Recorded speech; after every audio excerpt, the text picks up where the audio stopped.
Boker Tov, everybody, and welcome to Hi There with Rabbi Leah. It seems impossible, but we are coming to the end of our study of the various streams of Judaism. And we started this several weeks ago with a history lesson, and we are coming up to what this week will be the modern and postmodern denominations, or streams, as we've been calling them. And I just want to show you, based on this chart, which you've been looking at several times over this course of study, that we started way up here with biblical Judaism that went back to 1300 BCE, the time of Moses, up until 600 BCE. We talked about the division of the Israelites into a northern kingdom called Israel and a southern kingdom called Judah. We talked about Second Temple Judaism. That was during the time of 600 BCE until the year 70 CE. And that was when the temple in Jerusalem was destroyed. And at that time, we had Pharisees and Sadducees and Essenes and the beginnings of Christianity, and also Samaritans during that time. So once the temple was destroyed, we then began to see the rise of rabbinic Judaism, both in Babylonia and in Palestine, ancient Israel. And ultimately, we saw a division into, I can't read this backwards, Ashkenaz, Sephardic, Mizrahi, and Karaites, and an Italian, believe it or not, Italian stream of Judaism. And a division then into the Hasidic form of Judaism, Reform and Orthodoxy, Conservative Judaism, all the way down here. And this is where we stopped. I hope you can see that. It's not that great. If you want a copy of it, I'm happy to make one for you. So we kind of left off with one issue I wanted to discuss about Reform Judaism and Conservative Judaism, because I think if we look at our community at Seacrest, many of you were raised as Orthodox Jews because, frankly, that's what there was in the early and middle 20th century. And you really had a choice. You were either Orthodox and very observant, or you became maybe less observant, less halachically inclined, meaning Jewish law, and you tended to move towards a more progressive stream of Judaism. So I want to talk about the issue of intermarriage, because this is one of the things that continues to be seen as a significant difference between the Reform stream of Judaism and the Conservative stream of Judaism. And that is that, according to Conservative Judaism, one is a Jew, becomes a Jew or is a Jew in two ways. Either you are born to a Jewish mother, or you convert to Judaism. And conversion is generally seen as a process that one engages either an Orthodox or a conservative rabbi in order for this to be seen as more legitimate. And I don't mean that word in a derogatory way, but legitimate in terms of within the eyes of the conservative movement. And so there are many, many similarities between that process of conversion, including mikvah, including taking on a Hebrew name, including a Beit Din, a group of 3 Jewish judges who will ask the Gior or Gioret, or the Ger Gioret, the questions about why they're converting and what their commitment is and so on and so forth. But this definition of who is a Jew has very practical implications within these streams of Judaism, and is manifested in several ways. I want to talk about two of them very briefly, and then we're going to go on. So the first way in which this issue of who is a Jew manifests, especially within organized Jewish religion, so as far as congregational life is concerned, is that if an interfaith couple, one in which the one partner is Jewish and the other partner is not, joins a conservative congregation, depending upon which partner is Jewish, that child will either be considered, the children of that marriage are either considered Jewish or not. If the mother is Jewish, then the children are Jewish. They can go to religious school. The mother is seen as a full member of the congregation with all the rights, responsibilities, and benefits of being a member, and so on. If, however, the father is Jewish, but the mother is not Jewish, that child is not considered halakhically Jewish according to a conservative, the conservative movement. So, two things would have to happen. Either the mother would have to convert to Judaism, at which time the children would be Jewish and would be required to go to mikvah and so on. Or if the mother is not inclined to convert, then the children can convert to Judaism, go to mikvah, and be considered Jews by choice, or converted Jews, or whatever, however you want to categorize them. So that is the one way in which it's manifested, and the other way is in the area of marriage, because in the conservative movement, interfaith marriage is not officiated by conservative rabbis. And there have been conservative rabbis who have actually gone rogue and bucked the trend, and as a result have been summarily dismissed in their positions. So a conservative rabbi may not stand under a chuppah with a bride and groom where one of the partners is not Jewish and the other is. And as a practical matter, it has created some problems within the conservative movement, because given that over 50% of all marriages nowadays, which involve out of 100% of marriages which involve a Jew, at least 50% of those involve a non-Jewish partner. And I don't know if there have been specific studies to show if it's more non-Jewish women or non-Jewish men. Doesn't matter. If you are a conservative Jew, you cannot have a rabbi marry you. And so as a result of this, and I'm certainly not saying this is a wrong decision, this is a decision of the conservative movement.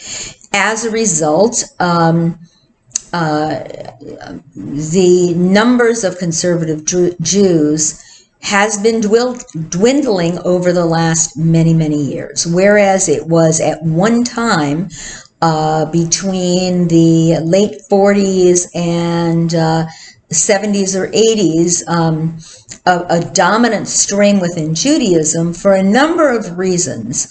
The position on interfaith marriage, the position on who is a Jew, the position on Sabbath observance, and general leaning more towards halakha, has been found by many progressive Jews of the 20th and the 21st century not to be something that they necessarily are interested in participating in. So we have seen numbers of conservative congregations dwindle pretty radically. Many of them have joined with and merged with Reform congregations and so on. So in the Reform movement, the decision to marry an interfaith couple or not marry an interfaith couple is not dictated by the movement itself, but is up to the discretion of the individual rabbi. Some rabbis will, Reform rabbis will absolutely not perform any intermarriages. Other Reform rabbis will do interfaith marriages, but under more strict guidelines. For example, they will extract a commitment from the couple that should they have children, they will be raised Jewish, they will not be raised in a two-religion household, that they will practice only one religion in the household, and so on. And of course, many, many Reform rabbis will not co-officiate a Jewish wedding of an interfaith couple with a member of Christian clergy. So they will not stand under a chuppah with a priest or a minister or a reverend or an individual who is a member of a Christian denomination to officiate at that wedding. So there's a broad range of practice where it comes to interfaith weddings. Many rabbis will require two types of courses, one of which is a premarital course that goes for a number of months prior to a couple getting married, and the other being some sort of an introduction to Judaism class, which is not meant to necessarily lead to conversion, but it's a class in which there are other individuals who are seeking more information about Judaism. Only in this case, many rabbis mandate that a couple take this, not only the non-Jewish partner, but the Jewish partner as well. Okay, so now we're going to move on because I definitely want to finish this course of study on Thursday. Now we're going to talk about Reconstructionism. You've probably all heard of Reconstructionist Judaism. It was developed by Rabbi Mordechai Kaplan, who lived until the early 1980s. He was actually 102 when he died, and his son-in-law took over for him. Now, his son-in-law lived from 1906 to 2001. So he also lived a nice long life, 95 years. And this was an attempt to split from the conservative movement, to maintain some of the practices, but to be less halachically stringent, less tied to Jewish law, and particularly less tied to halakha, to Jewish law. So Reconstructionist Judaism says that the traditional halachic system is not capable of producing a code of conduct or a way of being that's meaningful for and acceptable to the vast majority of contemporary Jews. That the rituals and practices and so on within the conservative movement are still too halachically stringent for most contemporary Jews to engage in. But unlike classical Reform Judaism, Reconstructionism says that a person's default position should always be to incorporate Jewish laws and tradition into their lives, unless they have a specific reason to do otherwise, which is kind of interesting. So some Reconstructionists believe that halakha should not be the norm, is not binding, but that it's a general guideline.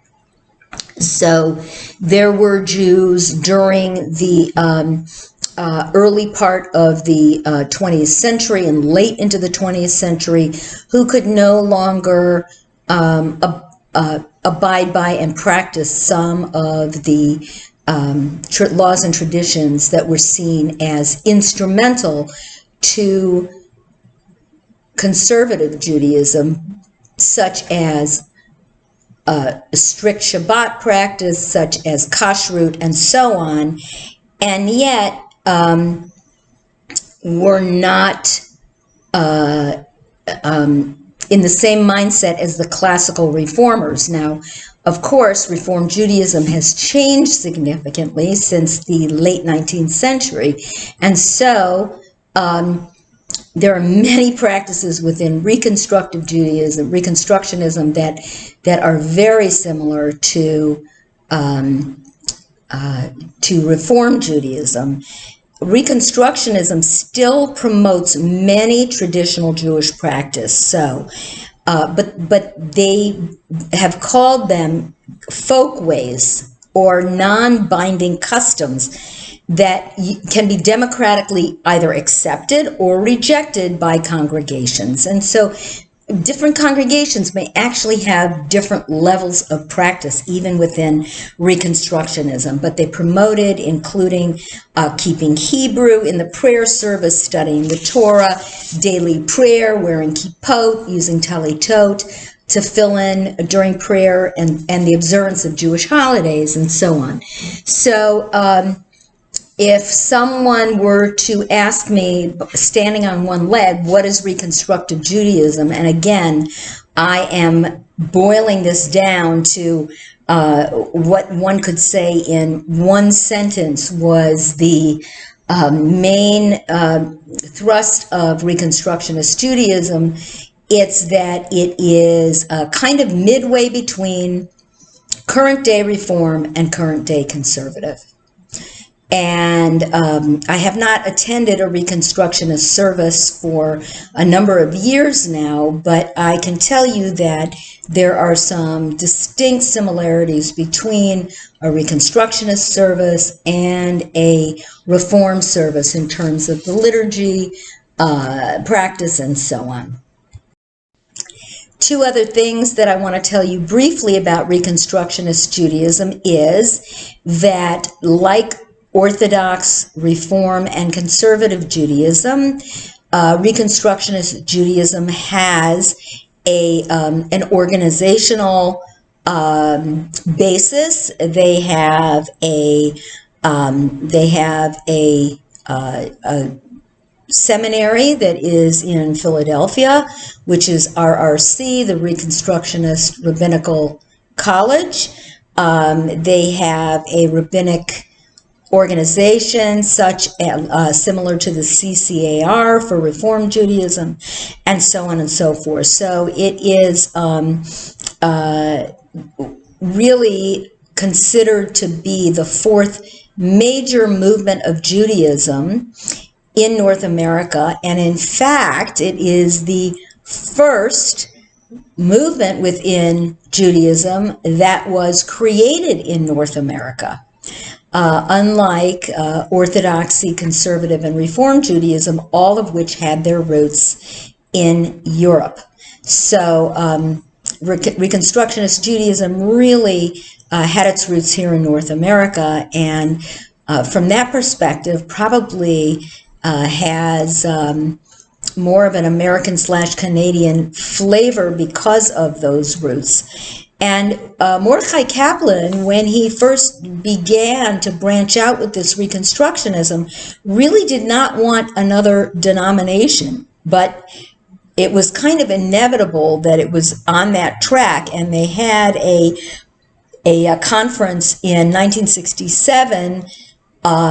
This is when the Reconstructionist leaders met in Montreal, and they called for, at that time, a rabbinical school in which rabbis could be ordained under this Reconstructionist ideology, and that they could lead Reconstructionist congregations. And by the fall of 1968, they had, so this is very recent. I mean, 1968 is 40 years ago. So is it 40 years? Yeah, 50 years ago, but still, 50 years is recent history when you look at all of Jewish history. So, 50 years ago, 52 years ago was when the Reconstructionist Rabbinical College came into being. Okay, now we're going to move on to humanistic Judaism, and I want to give you just a very, very, if I can find my Now, by the way, these are all 20th century movements that we're talking about now. Conservative Judaism was the last of the 19th century, beginning in the 19th century movements. And what we're talking about now with Reconstructionism and forward is all 20th century. So the next movement is known as Humanistic Judaism. And this is a non-theistic form of Judaism. It's a movement that emphasizes Jewish culture, history, as sources of Jewish identity. It was founded by Sherwin Wine.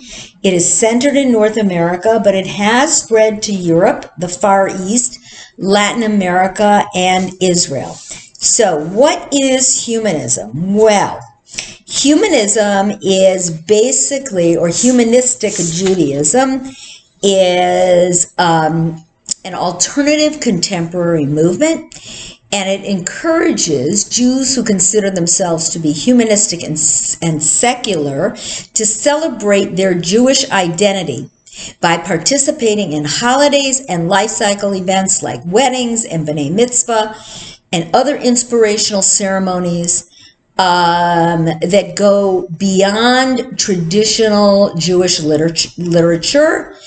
And so humanistic Jews will identify with history and culture as that being the premise of the future of Judaism, and that religion is only a small part of that culture, and it is a pluralistic movement, and that ethics and morality serve human needs, and you don't need to have a belief in God in order to be a Jew, nor do you have to have a reverence for Jewish texts and scripture, and particularly the Torah, as a source of sacredness.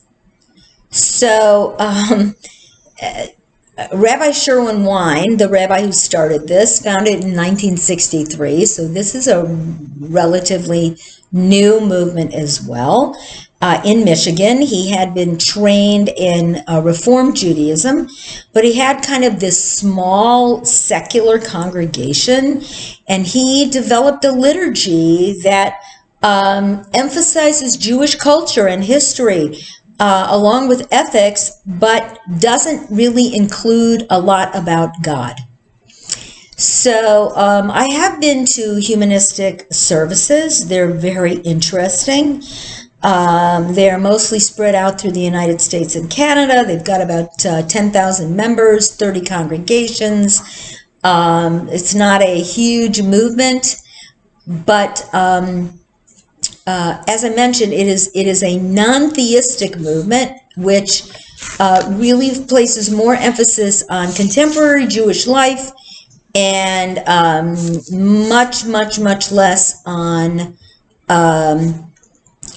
study of text, any relationship to halakha, to Jewish law, and so on. And it was developed as a possible solution to the problem of retaining Jewish identity and continuity among non-religious Jews. So instead of non-religious Jews saying, I'm not religious, finding a way in which to continue to engage non-religious Jews in some sort of Jewish modality, practice, and so on. So they have a society called the Society for Humanistic Judaism. They have something called the Congress of Secular Jewish Organizations that kind of trains rabbis and other leaders, but it's not a seminary, so to speak, in which somebody will study for a significant number of years in order to achieve smicha in the same way that one might do so for a conservative, an orthodox, a reform, or a reconstructionist smicha.